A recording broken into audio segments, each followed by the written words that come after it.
Now turning our attention to the book of Galatians for Session 10 here. You can see some of the archaeological remains from the area. One of the first questions that comes up when we're talking about the book of Galatians is actually the question of where was Galatia. And we'll learn today that there are two different possible locations for the letter of Galatians. And we'll talk a little bit about the setting of Galatia, the message, take a quick look at the outline and the authorship and date of the book. It's Martin Luther who said about Galatians that it is my own epistle to which I plotted my troth, my Katie von Bora. That refers to Luther's wife's name. Luther, of course, was a Catholic priest, so to have a wife was a pretty extraordinary thing. And it represents the fact that his life was so absolutely transformed. And of course, the Protestant Reformation was birthed in large part to Luther's reading of and interpretation of the book of Galatians. So it's hard to underemphasize its historic importance and significance in history. All right, so the first question we look at is the question of where was Galatia, and there are two options. It could be in the north, it could be in the south. Option one is that it refers to a place where the Gauls lived, so the ethnic Gauls, and so Galatia would be the place where the Gauls had settled. Or it could refer to the place that the Romans referred to as the province in Asia Minor, which reached just north of the Mediterranean Sea, which would actually put it in the south. So those are the two options. Option number one, what we call the Northern Galatian theory, that it was written to the ethnic Gauls in the north of Asia Minor. Now, how does this why does this matter and in its significance? Well, one of the challenges in reading Galatians is also reading Acts and trying to figure out how the letters fit into the timeline of the apostles' ministry.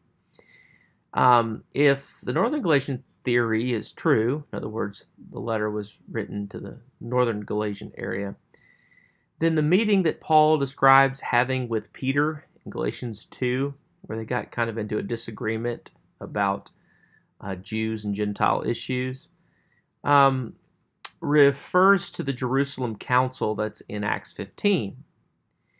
And that means that Paul would have visited this particular area after this meeting, which was his second missionary journey, and that the letter was actually written on his third journey. In other words, this thing would have been written later on in Paul's missionary work. Now, there's some strength behind this view, and that is the early church in the patristic, medieval, and Reformation periods supported this. In other words, if you look at the historical records, most of Christians just sort of assumed this. But the weakness of it is it doesn't really make sense of the situation in the letter, where some people are teaching the need for circumcision.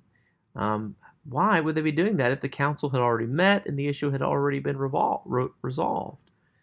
And how could we explain Peter's withdrawal that takes place in Galatians 2? So the other theory was proposed by William Ramsey called the Southern Galatian theory, and it basically showed that Galatia extended way south in the imperial province.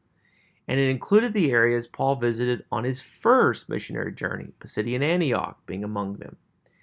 And so therefore, during his second missionary journey, he visited the northern area, or the ethnic Galatia. And then therefore, Paul's visit to Jerusalem in Galatians 2 is describing his famine visit, although it can be argued that this fits Acts 15. And also worth considering here is the role of Sergius Paulus. When Paul did his first missionary journey, he went to Cyprus, and he encountered a very wealthy, very wealthy senatorial class person who was the proconsul.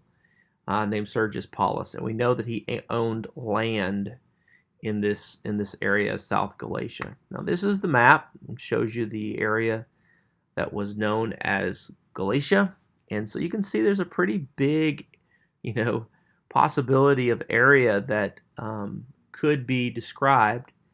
And so there's a little bit of a debate as to whether it was the north or the southern that the letter was written to. Now, whatever its setting is, we can tell something about by reading the letter itself, and we can know something about the places that were visited.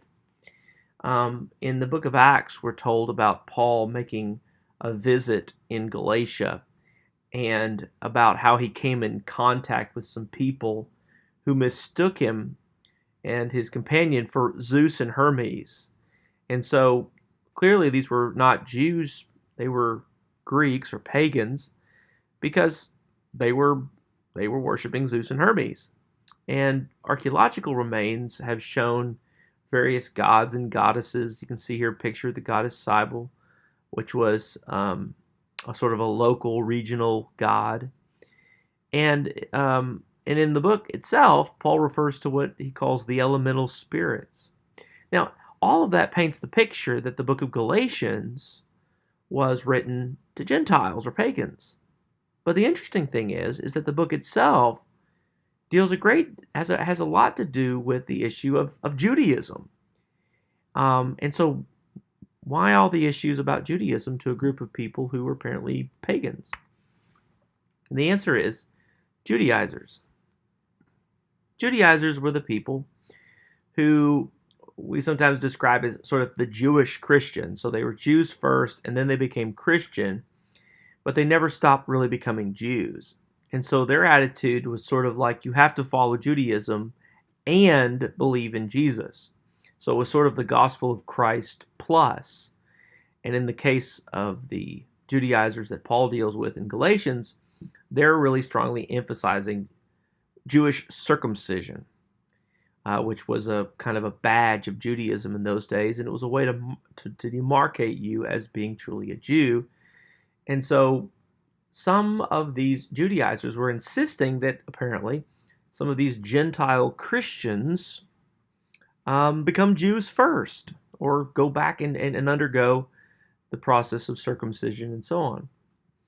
And this is sort of the setting behind some of Paul's confrontations and so on with Peter there in chapter 2, verse 14.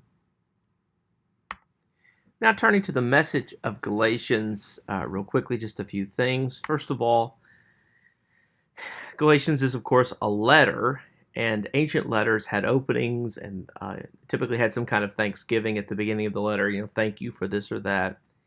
And then there was the main body of a letter, and then sort of an ethical section, a section on what they wanted you to do, and then a closing. When we think about the different kinds of letters that have been discovered, some of them were found in a massive garbage dump in Africa. So they were in the northern part of Africa in the desert. And you can dig through all these letters and you can read all kinds of things. They're found at a place called Oxyrhynchus, which is abbreviated with the P period Oxy, Papyrus Oxyrhynchus. And by looking at some of these ancient letters, people have discovered some really interesting things. That there was, in fact, a kind of letter that didn't have a thanksgiving part of it, which is interesting because this is the only letter of Paul's that doesn't have a thanksgiving. It just goes right into an open rebuke, and so it fits the pattern of what has been called a rebuke letter. And here's the example of the one that was found at Oxyrhynchus. It reads, "I'm very much surprised, my son, that till today I have not received any letter from you telling me about your welfare." So this is a parent writing a letter to their son going, I'm really unhappy with you that you didn't write me a letter. Well, Paul starts his letter to the Galatians saying, thaumazo, the same Greek word, I'm surprised or I'm astonished, that you're so quickly turned from the gospel to embrace this false gospel that you're believing in now. Now, when we study these kinds of letters and other letters of the period, we learn that one of the things that was often done with letters was there was a great interest in being persuasive. Letters contained a great deal of Greek rhetoric and rhetorical style. It all goes back to Aristotle, who taught that to make a persuasive argument, you needed to have ethos, pathos, and logos, which is to say something along the lines of credibility, passion, and sound content. And those three things would be convincing. In fact, in Aristotle's book called Rhetoric, he says the first kind depends on the personal character of the speaker, ethos, the second on putting the audience in a certain frame of mind, pathos, and the third on the proof or the apparent proof provided by the words of the speech itself, logos. Now, Paul's letter to the Galatians could be evenly and easily divided into a section of greetings, rebuke, request, and then closing summary and greetings. In the part on Paul's greeting, we see him describing himself as a divinely appointed apostle and gives a brief preview of what the letter will contain when he says that God gave Christ for our sins to rescue us from the present evil age. And then we're told that he will refute Peter in chapter 2, verse 15, and his key theological argument about law and promise takes place in chapter 3, verse 21 through 24. Paul's rebuke is the next section. It's the big long one. I am astonished that you're so quickly deserting the one who called you by the grace of God and turning to a different gospel, which he goes on to say is no gospel at all.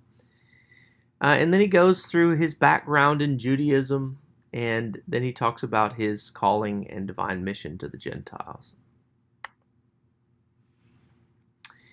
At issue in the letter is Paul's visit to Jerusalem. We know that Paul makes a second trip to Jerusalem 11 years after his first, which likely is the Jerusalem Council of Acts 15. During this visit, the apostles in Jerusalem, including James and Peter and John, accepted Paul's commission. But they did not spell out exactly how Jews and Gentiles should relate to each other in individual congregations. This sets up the disagreement with Peter in Antioch. So, also at issue in the letter are the things we call God-fearers. God-fearers are these Gentiles who want to become Jews, and so they might attend the Jewish synagogue or be present for some of it, but they're not ready to fully undergo the full process of actually becoming a Jew. And particularly, they don't want to undergo circumcision. And so, to understand a little bit of what's going on in the book of Galatians is to realize that when Paul came to these areas and he preached the gospel, there were people who knew the Old Testament very well. They knew Judaism very well. They were Gentiles and not converted to Judaism. And they accepted Jesus as the Messiah. And so they were becoming Christians. But remember, Christianity at this point was believing in Jesus as Israel's Messiah. And so they were becoming sort of Jewish Christians, if you will, even though they were still Gentiles. And so this raised all sorts of different problems and challenges for these for the other church. You know, what do we do with these people who were and basically are still Gentiles? They just happen to believe that Jesus was Israel's Messiah. And so that's who this God-fearers group actually is. In his letter to the Galatians, Paul makes a very interesting comment. He says, "You foolish Galatians, who has bewitched you?" And then he goes on to make three important, crucial contrasts between the law and the Spirit, the law and the promise that God made to Abram, the law and faith, and raises a very interesting question, right? What's the law for? Now think about this, why Paul's doing this. Again, some of the readers are God-fearers who have become Christians, but they're still basically Gentile. And so Paul is sort of navigating the difficult waters between Judaism and its long history and practice and beliefs, and the fact that these people really did believe that Jesus was the Messiah. And the question is whether or not they needed to actually become Jews or not. And Paul's argument is, well, let's go back and think about what is the real purpose of the law. And this is the purpose of the law, according to Paul. It is a pedagogos, or pedagogos. That's the Greek word Peta is where we get the word for child. And the gogos is the person who is in charge of the tutoring and the training of a child. They're basically a child's tutor, except for they don't just teach the child. They have a responsibility in a Roman household. They take the child to where they need to go. If they're going to a school to get their schooling and so on. And so this role, you got to think of kind of like high Roman class and how these people had lots of wealth and so on. This person might have been a slave or something else, but they had a very important role. They were a guardian, a caretaker of the child and the family, and this really important role of assisting in the process of basically today what we call child rearing. But once a child grows old enough, obviously, they don't continue to need to have this man take them here and there and so forth.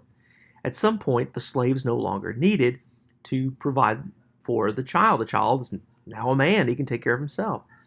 And Paul uses that analogy that was familiar to them to describe the law. The law is a pedagogos. The law was put in charge of us until Christ came, that we might be justified by faith.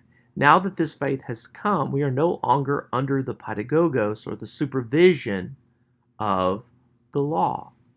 And so it's not that it doesn't have an important purpose. It is instead to say that its purpose has now been accomplished in the coming of Jesus.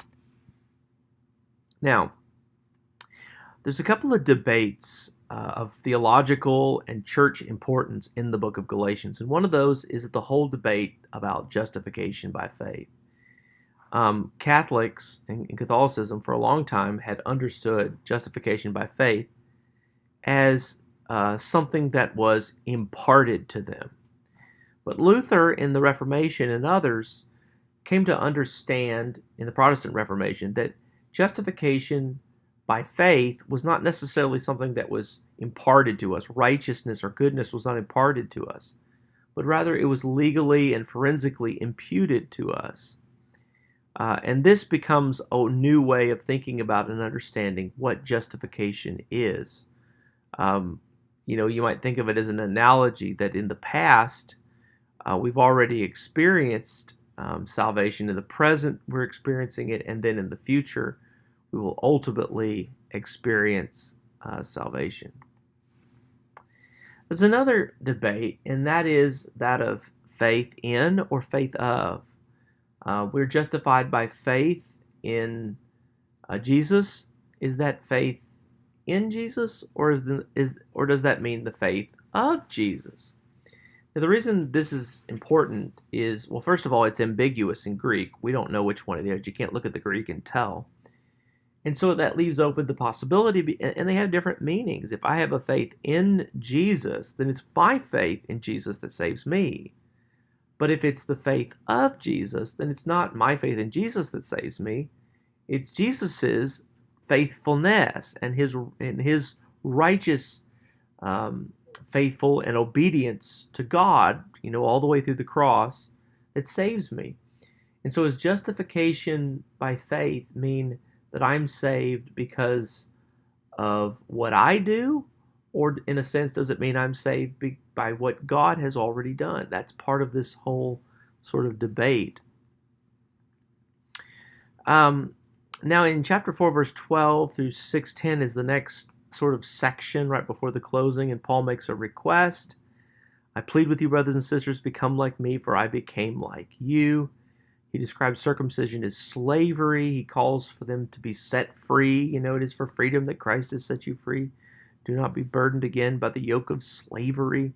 Going back into the law is like going into slavery.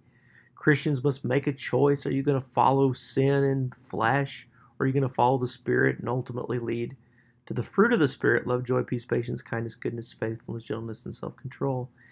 And thus Paul will introduce what we might call a spirit-based ethic. It's not antithetical to the law.